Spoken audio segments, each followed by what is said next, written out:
Donc nous nous attaquons maintenant donc à la quatrième partie du chapitre sur les nombres complexes qui s'intitule Équation du second degré à coefficient réel. Donc je vous propose en introduction de résoudre de manière intuitive l'équation z au carré moins 2z plus 5 égale 0 dans l'ensemble des nombres complexes.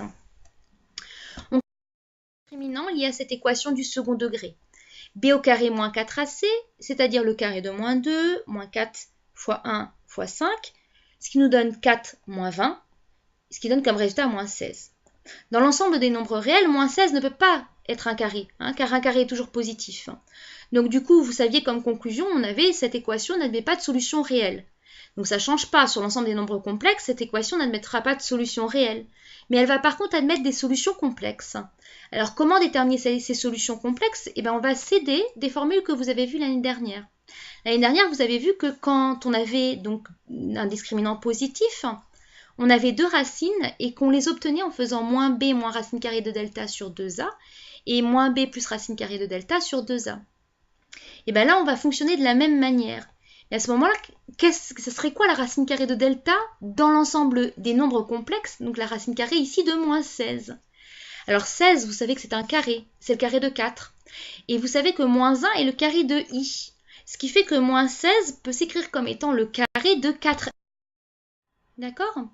Alors du coup, on va appliquer donc de manière intuitive les formules que vous connaissiez l'année dernière. On va donc pouvoir déterminer les solutions de cette équation en moins racine carrée de delta sur 2a, c'est-à-dire ici moins b moins 4i sur 2a, ce qui donne 2 moins 4i divisé par 2, donc 1 moins 2i pour la première racine. Et pour pareil, mais ça va nous donner moins b plus 4i sur 2a, c'est-à-dire 2 plus 4i divisé par 2, c'est-à-dire le nombre complexe 1 plus 2i. D'accord? Alors, je voudrais juste m'arrêter un petit peu ici sur ce point parce qu'on constate donc que ces deux solutions sont conjuguées et j'aimerais donc qu'on aille démontrer ce résultat.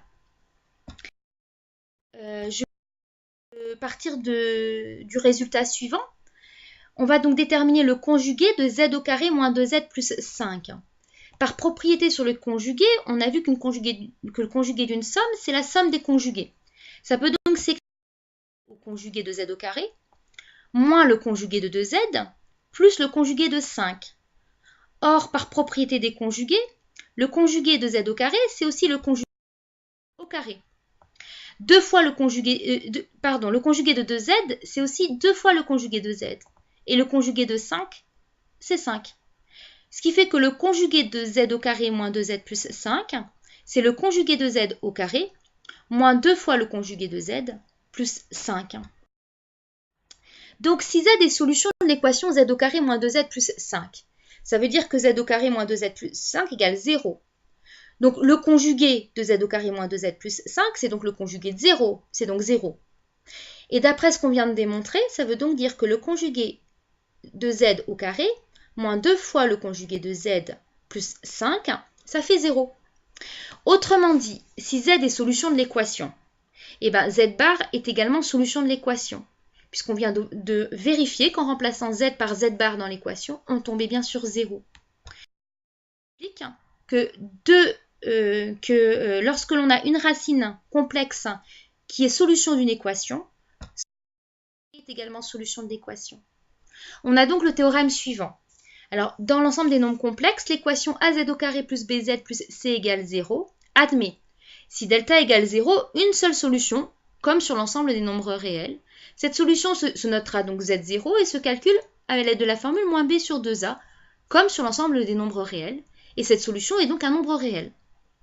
Si le discriminant est non nul, on aura deux solutions.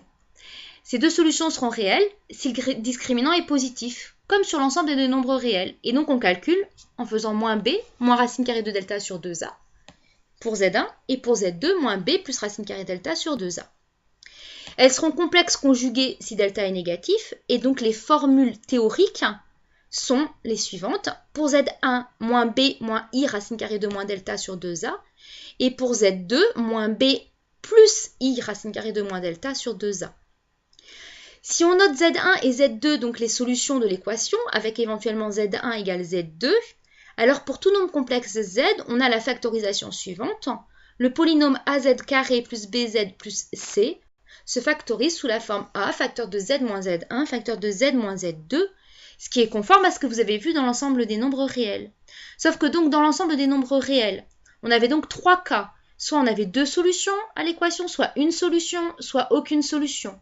Pour la factorisation, on avait factorisation que dans les 2 cas suivants, que si le discriminant était positif ou nul, mais pas s'il était négatif. Dans l'ensemble des nombres complexes, tout est beaucoup plus simple, puisqu'une équation du second degré admettra toujours 2 solutions. Oui, quand delta est nul, il y a une seule solution, d'accord, mais on dit que c'est une racine double, elle compte pour 2. Donc c'est comme si on avait 2 fois la même racine. Donc moi j'estime qu'on a 2 solutions. Et donc si delta est non nul, on a 2 solutions également. Et on aura quoi qu'il arrive une factorisation possible au polynôme. On n'a par contre pas d'étude de signe bien sûr, puisque un nombre complexe n'a pas de signe. Ça n'a aucun sens de parler du signe d'un nombre complexe. Donc exemple, je vous propose de traiter l'exemple suivant. Donc nous avons à déterminer, donc à résoudre l'équation z au carré plus z plus 1 égale 0. Et donc je vous laisse traiter cet exemple. Donc je vous laisse déterminer son discriminant et donc déterminer les 2 racines, puisqu'il y en aura forcément 2 racines à ce polynôme du second degré.